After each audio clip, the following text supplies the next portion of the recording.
Sunday's first video for you. Today is 15th of May, presidential election to elect the new president of Somalia is due to be held. What's happening in Mogadishu? Some key meetings have been seen within the past few hours. Allegations of horse trading have also been heard. Second news story is about Ethiopia, Djibouti ties. Djibouti wants a binding agreement with Ethiopia that Ethiopia will not use any other port except Djibouti's port for the next 15 years. Tensions there. Negotiations were conducted, but negotiations have reportedly failed. And lastly, very important news story is from Wolkait Tsegede. We know that some convoys of Eritrean military have been seen leaving Western Tigray on Thursday night. Dozens of trucks carrying Eritrean military were seen crossing into Eritrea from Amhara, western part of Tigray, disputed territory between Tigray and Amhara. But now, reportedly, Amhara forces and Amhara militias, Fanos, they could start their withdrawal as well today. Yes, today. Some instructions have been passed by Ethiopian National Defense Force, Ethiopian government to Damake, Colonel Damake Zaidu and Amhara Special Forces, Amhara Fano. We'll have a detailed look at this very important development. If Amhara Special Force, Amhara militias, Fano, if they withdraw from Western Tigray, from Wolkait, Amhara Tsegede, who will be in charge of the security? Is it a deal between Ethiopian government and Tigray government? Let's start with a new story from Somalia. Today is the 15th of May. A presidential election is due to start in coming hours. Members of parliament, they have started arriving at the election venue in the capital city, Mogadishu. All flights have been suspended at Mogadishu airport. Curfew has been imposed. No one can be seen on the streets of Mogadishu. Farmajo, incumbent, is challenged by Hassan Sheikh, Sharif Sheikh, Dini and Khaire, but it is being said that top 4 candidates are Farmajo, Hassan Sheikh, Dini and Sharif Sheikh. Which candidate will make it to the second round? That is important. Allegations of horse trading have also been seen in recent hours. It is being said that 40,000, 50,000 and some say $100,000 were offered to each MP for the vote. Obviously, no confirmation, but now several sources have shared these allegations that MPs are being bought by these candidates. Let's see, in coming hours, we'll try to update you. So far, situation is peaceful. African Union's transition mission troops, Somali police, they have taken over the security of the venue. The election is being held at a hangar of Mogadishu airport. And reportedly, the election will be decided in the second or the third round. Is there any foreign interference in this election? Qatar's name is being mentioned, that Qatar is playing its part behind the scenes to support Farmajo. In coming hours, things will be clear. We'll update you. Some journalists have been barred from entering the premises where election will be held. Now, second news story is from Ethiopia. It's about Ethiopia-Djibouti relations. Djibouti wants a legally binding agreement with Ethiopia that for the next 15 years, Ethiopia will use only Djibouti's port. It will not use any other port. We know that Ethiopia invested in the construction of Berbera port in Somaliland. Zila port in Somaliland is also the one in which Ethiopia is interested in rebuilding this Zila port. But Djibouti wants an agreement with Ethiopia. Why? Ethiopia was planning to use Ethiopia-Djibouti railway line for transportation of fuel.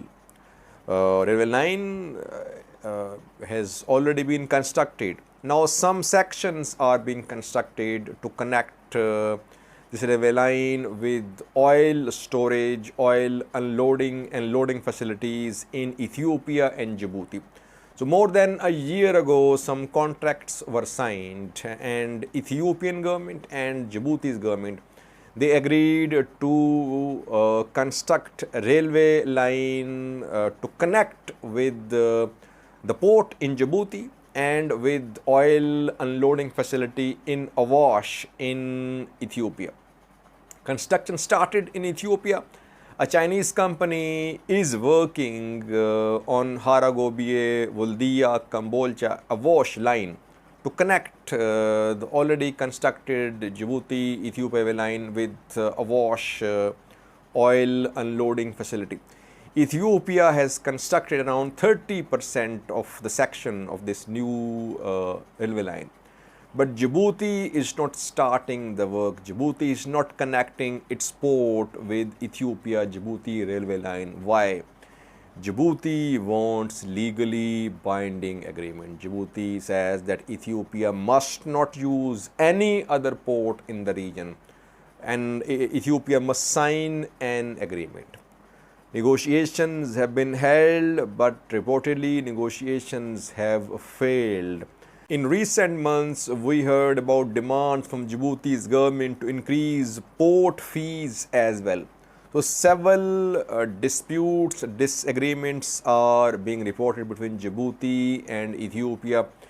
Ethiopia is a landlocked country heavily relying on Djibouti's port. It should have diversified its use of ports, but it relied heavily on Djibouti's port. Now you are seeing that Djibouti wants a legally binding agreement. What will Ethiopia do? Will it explore other opportunities in Eritrea, in Kenya, in Somaliland? Will it sign this legally binding agreement for the next 15 years? That remains to be seen. Ethiopia has already constructed 30% of the section, a new section, but Djibouti is not starting the work. Now, lastly, viewers, a very important news story is from Wolkait Tsegede, where there was heavy deployment of Amhara Special Force Fano militia as well. Some instructions have been passed by the government, by Ethiopian National Defense Force. Reportedly, a deadline has been given for the withdrawal of Amhara forces, Fano militia from Wolkait Tsegede. Eritrean military was seen withdrawing from western part through Humera on Thursday night. It has been almost confirmed that large convoys of Eritrean military, they have gone back to Eritrea. Ethiopian National Defense Force has not withdrawn. It's in control of this entire western zone. Then we reported about some unofficial instructions passed to Amhara Fano militia, Amhara forces to make preparation for their withdrawal from western part of Tigray. And immediately after that, we saw a statement from Colonel Gobiye-Awash, who is Deputy Administrator of this area, Head of Security. He called upon all the Amhara people to be ready. He said that help the people of Wolkait Tsegede. People of Wolkait Tsegede need the people of Amhara region. He made a call. He told people in Amhara region to be prepared to collect ration as well, 1 month ration for deployment in western part of this zone. Now reportedly what we have heard is that Amhara militias, Amhara Special Force and Fano, they have been directed by the government to start their withdrawal today. Yes, on the 15th of May, on Sunday, their withdrawal could start. They have been ordered by the government to start withdrawing. That is what we have confirmed through some sources. Now, next question is, will this withdrawal start in coming hours? That remains to be seen. But government has made it clear unofficially. Obviously, government will not make it public because in the Amhara region already people are against some federal government's decisions. But these instructions have been passed reportedly, and some sources say that Colonel Gobiye-Awash Tsegede has left Wolkait. He is in Gondar, North Gondar, but unconfirmed reports, though these are being shared by some sources, that Colonel Gobiye-Awash Tsegede has left Wolkait. What we can confirm is that today's deadline has been announced by the government unofficially, intimated to Amhara Special Force and Fano that today on the 15th of May, they must start their withdrawal from Wolkait Tsegede. The coming hours very crucial. If these forces and militias leave Amhara Wolkait Tsegede, it means that ENDF will have sole control of this zone. Eritreans already withdrawing, Amhara forces Fano told to withdraw. It means that ENDF will be left here. And then whatever will happen in terms of engagement, in terms of dialogue, in terms of fighting, it will be between ENDF and Tigray. It seems that some sort of understanding has been reached between Ethiopian National Defense Force, Ethiopian government and Tigray government about this zone. Maybe in coming hours we'll try to update you more about the understanding, but several developments which we are seeing point towards this understanding. Thanks for watching.